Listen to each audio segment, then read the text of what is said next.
Hello दोस्तों, स्वागत है आपका अपने चैनल में। आज हम कक्षा 7 गणित प्रकाश पढ़ने जा रहे हैं, जिसका हम अभ्यास 2C करेंगे। इसमें मेन 7 सवाल हैं, लेकिन 3 MCQ भी हैं, 8, 9 और 10। आज हम इन सारे सवालों को मैं आपको हल करके दिखाऊंगा, तो वीडियो में अंत तक बने रहें। चलिए शुरू करते हैं। हमारा पहला सवाल हमारा दिया हुआ है। इस सवाल में कहा गया है कि 12 गुणा 12 गुणा 12 12 12 12 इसको घात के रूप में व्यक्त करना है। अगर आपने मेरी पिछली वाली प्रश्नावली देखी होगी तो वहाँ पे मैंने आपको पूरा एक्सप्लेन करा है, लेकिन यहाँ पे भी मैं आपको पूरा एक्सप्लेन करूँगा। अगर आपको वो वाला वीडियो देखना है तो आप प्लेलिस्ट में जाके चेक कर सकते हैं। अब पहले सवाल का हल देखते हैं। हमारा पहला सवाल ये दिया है कि 12 को 6 बार लिखा हुआ है, फिर इसमें कहा है इसको घातीय संकेतन में व्यक्त करना है। इसको घातीय संकेतन में व्यक्त करने का केवल एक ही तरीका है कि 12 यहाँ पे लिखा हमने और देखा कि कितनी बार 12 लिखा हुआ है। जैसे 1 2 3 4 5 6, तो 6 बार 12 लिखा हुआ है, तो 12 के ऊपर घात हमारी 6 आ जाएगी। इस तरह से ये हमारा आंसर हो जाएगा। दूसरा सवाल हमारा दिया हुआ है 156 25 को आधार 5 आधार 25 एवं आधार 125 के घातीय संकेतन में व्यक्त कीजिए। चलिए इसका हल देखते हैं। 156 और 25 को जब हम 5 के आधार में व्यक्त करेंगे तो इसके लिए हमें इसका 5 से एलसीएम लेना होगा। एलसीएम में क्या लेंगे हम? ये 3 बार गया, इससे 5 3 15, ठीक। एक बार गया 5 बार, 12 बचा, 12 का 2 10 आ गया, 25 25 का कितना 5 से फिर हम डिवाइड करेंगे इसको। 5 से 30 6 बार जाएगा, 1 बचेगा, 12 हो गया। कितना आ गया हमारे पास 10 का 2 बचा हमारे पास, 25 का 5 आ गया। 5 से फिर इसको करेंगे बस। तो इसे हम 5 से करेंगे क्योंकि इसका भाग पहले 1 से इससे जा सकता है। तो 5 का हम 6 से करेंगे, तो 1 बार गया, बचा 12, फिर 2 बार जाएगा, फिर 25 आ गया तो 5 बार जाएगा। फिर 5 से इसको करेंगे तो 2 और 5 बार, फिर 5 से इसको करेंगे तो ये भी 5 बार जाएगा और 1 आ गया। इस तरह से 5 का आधार निकला। अब हम निकालते हैं 25 का आधार। अब हमको इसका 25 से एलसीएम लेना होगा। 25 को 156 में करेंगे, 25 का 6 बार जाता है 150। 150 के बाद हमारे पास बचा 6 और 6 अभी हम लेंगे, 6 बचा। 6 के बाद हम 62 करेंगे, कितनी बार जाएगा 2 बार। अब हमारे पास कितना बचा 50 में से 62 में से 12 बचा। अब 12 के बाद कितना आ गया हमारे पास 125। तो जो 125 करेंगे तो 25 5 जो कितने होते हैं 125। फिर 25 से हम इसको दोबारा भाग करेंगे। 62 का कितने बार जाएगा 2 बार। बचा कितना हमारे पास 12। 125 आ गया, फिर हमारा कितनी बार जाएगा 5 बार। फिर 25 से भाग करेंगे, कितनी बार जाएगा हमारा 1 बार। तो 25 से इस तरह से आ गया। अब हम निकालते हैं 125 को आधार मान के। अब हम 125 को आधार मान के 15625 को एलसीएम लेंगे। ये संख्या बड़ी है, मैं आपको भाग करके दिखाता हूँ कि 125 का भाग करना है 156 और 25 में। इसका भाग ये सब आप कर ही सकते हैं, लेकिन मैं आपको करके दिखाता हूँ। 125 को हम सबसे पहले 1 बार जाएगा, 125 हमारे पास बचेगा 31 बचा, ऊपर से 2 उतार लिया, कितनी बार जाएगा 2 बार। अब कितना लिखेंगे हम 250। 125 गुणा 2 250। अब हमारे पास कितना रिमाइंडर बचा 2 और 6। अब ऊपर से 5 बचा हमारे पास, 5 को उतार लेंगे, कितनी बार जाएगा 125 का 5 में गुणा करते हैं तो 625 आता है। ऊपर 5 लिखेंगे, नीचे 625।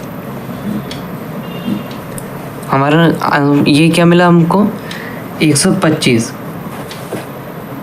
तो ये 125 लिखा, 125 एक ही बार जाता है, ये इसका आधार आ गया। इस तरह से हमने तीनों को आधार मान के इसको निकाल लिया है, लेकिन क्वेश्चन में कहा गया था कि घातीय संकेतन में लिखना है, तो इनको घातीय संकेतन में भी लिख देते हैं। जैसे ये वाला है तो उसमें 5 कितनी बार आया, 1 2 3 4 5 6, तो इसका कितना आ जाएगा 5 पे घात 6। इसका कितना आएगा, ये 25 का है, 25 पे घात 3। ये इसका कितना आएगा 125, तो इसका कितना आ गया 125 पे घात 2। ये दूसरे क्वेश्चन के आंसर हो गए। तो दूसरे क्वेश्चन के आंसर क्या क्या हो गए, एक 5 पे घात 6, एक 25 पे घात 3 और 125 पे घात 2। क्वेश्चन 3 है हमारा 0.0001 को आधार 0.01 पर घात रूप में व्यक्त कीजिए। अब जैसे इसमें 5 को आधार 25 और 125 को आधार मान के इसका एलसीएम लिया था, उसी तरह हमें इसका भी एलसीएम इसका लेना होगा। देखिए अगर आप इस क्वेश्चन में एलसीएम लेंगे तो आपको देर लगेगी, इसलिए आप ये देखिए क्योंकि 2 जीरो इधर हैं और इसमें 4 जीरो हैं, इसका मतलब क्या है, ये इसका दोगुना बनना है। और अगर आप 0.01 गुणा 0.01 का अगर गुणा करते हैं तो आपको आंसर यही वाला मिलता है। तो इसका मतलब क्या हुआ, देखिए 2 जीरो लगाए, 2 जीरो इसके हैं, 2 जीरो ही इसके हैं इस संख्या के, ठीक। 1 का गुणा 1 में करेंगे 1 ही आता है, और इधर भी 2 संख्या बाद जीरो है, इधर भी 2 संख्या बाद के बाद पॉइंट है, जीरो नहीं वो जीरो नहीं पॉइंट है। तो 1 2 3 4, 1 2 3 4, तो हमने यहाँ पॉइंट यहाँ लगा दिए, तो क्या मिला हमें 0.0001। ये था, यही तो हमसे पूछा था कि इसका क्या होगा। अब इसी को अगर हम घातीय संकेतन में लिखना चाहें तो क्या होगा कि 0.01 पे घात 2, ये हमारा आंसर आ जाएगा। अगला क्वेश्चन है चौथा हमारा -343 बटे 512 को आधार 7 पर घात रूप में व्यक्त कीजिए। इसको भी देखते हैं हल करके। चलिए इसको भी सॉल्व करके देखते हैं इसको कैसे कराया जाएगा। इसमें भी हमें वही करना है, 343 का एलसीएम लेंगे। अब उसने कहा है कि 343 है और उसको -7/8 में आंसर चाहिए और इसी का घातीय व्यक्त में चाहिए। तो इसका मतलब क्या है, जो ऊपर वाली संख्या है उसका ऊपर वाली संख्या से मतलब है, और जो नीचे वाली संख्या है उसका संबंध नीचे वाली संख्या से। तो हम ऊपर वाली संख्या से ही डिवाइड करेंगे, मतलब एलसीएम लेंगे। अब आप ये नहीं देखिए कि माइनस प्लस क्या है, कुछ नहीं, केवल डायरेक्ट कीजिए। जैसे 7 से हम डिवाइड करेंगे इसको तो कितना आएगा। अगर आपने सब घातीय संकेतन याद किए होंगे या घन रूप याद किए होंगे तो आपको पता होगा कि 7 से भाग करेंगे तो इधर 49 आएगा, फिर 7 से हम फिर करेंगे तो 7 आएगा, और 7 से करेंगे तो 1 आएगा। इसी तरह से 512 का करेंगे, 512 का किससे करना है वो हमें 8 से करेंगे कितना आ गया 64, फिर 8 से करेंगे 8 8 जा 64, और फिर 8 का कैसे करेंगे 1 आ गया। तो इसका मतलब क्या हुआ कि 7 पे घात 3 बटे में 8 पे घात 3, और ये क्या था माइनस का था। इस तरह से ये हमारा आंसर हो जाएगा। अगला क्वेश्चन है हमारा 1000/1331 को 10/11 पर घातीय संकेतन में व्यक्त करना है। चलिए इसका आंसर देखते हैं। कोई सवाल मुश्किल नहीं है, सारे सवाल पीछे वाले की तरह ही हैं, ये भी सेम पीछे वाले की तरह है। इसमें क्या करना है, अब 1000 का हम एलसीएम लेंगे तो कितना आएगा, देखिए 1000 का एलसीएम लेना है, फिर हमें इसका भी एलसीएम लेना है। उसने क्या कहा है 10/11 के में व्यक्त करना है, तो 10 ऊपर वाले संबंध 11 का नीचे वाले से, तो उसको किससे करेंगे 10 से। अब इसमें 3 जीरो है तो उसका मतलब क्या हुआ कि ये 3 बार में जाएगा, इसका घातीय संकेतन कितना आएगा 3 आएगा। इसी तरह से 11 का करना है, 11 का से भाग करेंगे तो 121 आएगा, फिर 11 का से करेंगे तो 11। इस तरह से हमारा कितना आ गया 10 पे घात 3 बटे पे 11 पे घात 3, ये हमारा इसका आंसर हो जाएगा। अगला है हमारा 1024 और 1089 को वर्ग रूप में व्यक्त करना है। अब देखिए इसको कैसे कराया जाएगा। अब देखिए इसमें भी हमें एलसीएम लेना है। इसमें एलसीएम छोटी छोटी संख्या से लेंगे, 2 से शुरू करेंगे, 5 आया, 1 बार गया, फिर कितनी 2 बार जाएगा, 512 आ गया, 2 से करेंगे, 2 बार जाएगा, बचा कम है कितना हमारे पास 1, 1 को बचा 11, कितना 5, बचा हमारे पास 12, 12 का कितना आ गया 6, फिर 2 से करेंगे 1 बार, फिर 2 बार, फिर 16 का 8, फिर 2 से करेंगे 6 बार और 4 बार, फिर 2 से करेंगे 3 और 2, फिर 2 से हम करेंगे 16 बार किया जाएगा, फिर 2 से करेंगे 8 बार जाएगा, फिर 2 से करेंगे 4 बार जाएगा, फिर 2 से करेंगे 2 बार और फिर 2 से करेंगे 2 बार। अब इसमें ये देखिए हमारे पास कितनी संख्या बनी, 1 2 3 4 5 6 7 8 9 10 संख्या बनी। उसने क्या कहा वर्ग रूप, वर्ग रूप का मतलब होता है आधा करना, आधा नहीं सॉरी, मतलब उसको 2 भाग में लिखना। तो कितना आएगा, 10 संख्या है तो कितने लेंगे 5, 1 2 3 4 5, तो हमने ये 2 यहाँ तक लेना है हमको और ये अलग लेना है। अब इसका गुणा करेंगे, 2 2 जा 4, 4 2 जा 8, 8 2 जा 16, 16 2 जा 32, कितना आ गया 32। नीचे वाला 1 2 3 4 5 सेम है ऊपर, तो गुणा में 32 लिखा जाएगा। ये ऊपर वाले का आ गया 1024 का। अब 1089 का लिखते हैं। लास्ट में सम संख्या नहीं है इसलिए 2 से नहीं कटेगा, ये 3 से कटेगा। 3 से काट के देखते हैं, 3 का 9, कितना बचा 18, 18 का 6, 9 का 3, 3 से हम फिर काटेंगे इसको, 3 से काटेंगे, 3 1 3, 3 का 6 से करेंगे 2 बार, फिर 1 बार, फिर 3 से काटेंगे 12। अब ये 3 से नहीं कटेगा हमारा, ये संख्या हमारी 11 से जाएगी, तो 3 से ना काट के से 11 से काटेंगे तो कितना बार जाएगा 11 बार, फिर 11 लिया तो 1 आ गया। अब देखिए इसमें कितना बचा, 1 2 3 4, 4 संख्या है हमारे पास। कितना लेना है हमको, 2 संख्या लेनी है।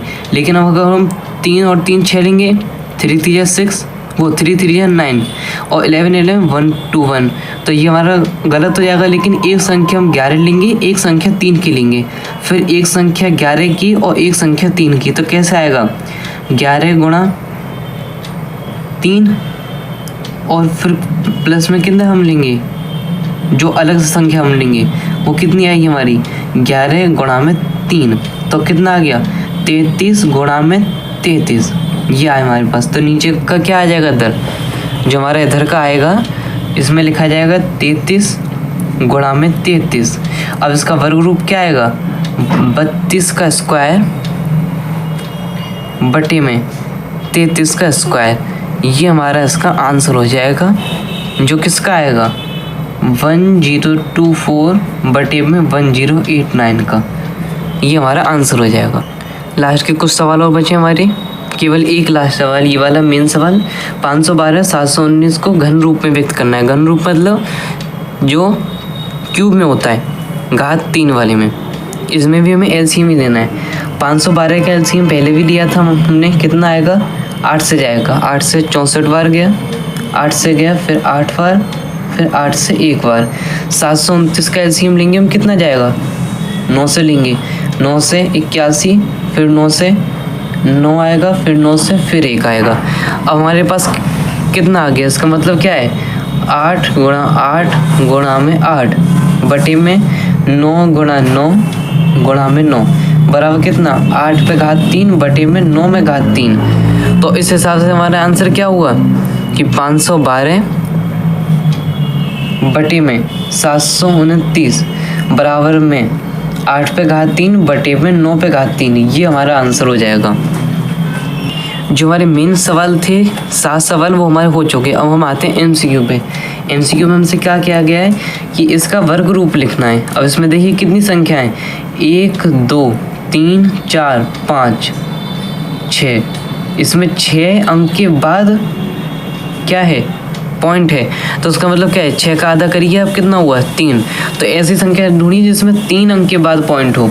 1 2 2 अंक के बाद पॉइंट, 1 2 3 3 अंक के बाद पॉइंट, ये हमारा आंसर लग रहा है। लेकिन तब भी एक बार पूरे ऑप्शन चेक करिएगा। 1 2 3 4 ये नहीं है, 4 आ गया। 1 2 3 4 5 ये भी नहीं है, तो इसलिए हमारा ऑप्शन कौन सा आ गया दूसरा। अब अगला है हमारा 9वां सवाल 0.05 का क्यूब क्या होगा। तो उसमें क्या है, जो उसने कहा है घात 3, तो 5 गुणा 5 कितना होता है 125। अब ये तो देखिए 125 आ गया, सब में है 125, लेकिन अब कितनी बार चाहिए हमें, जब 2 होता था घात तो हमें 4 संख्या बाद चाहिए, अब हमें कितना चाहिए 6 संख्या बाद। तो देखिए कितना आएगा 1 2 3, ये भी नहीं, 1 2 3 4, ये भी नहीं, 1 2 3 4 5, ये भी नहीं, 1 2 3 4 5 6, ये हमारा आंसर हो जाएगा। अब अगला सवाल है 64/125 को घन रूप में आधार में लिखिए।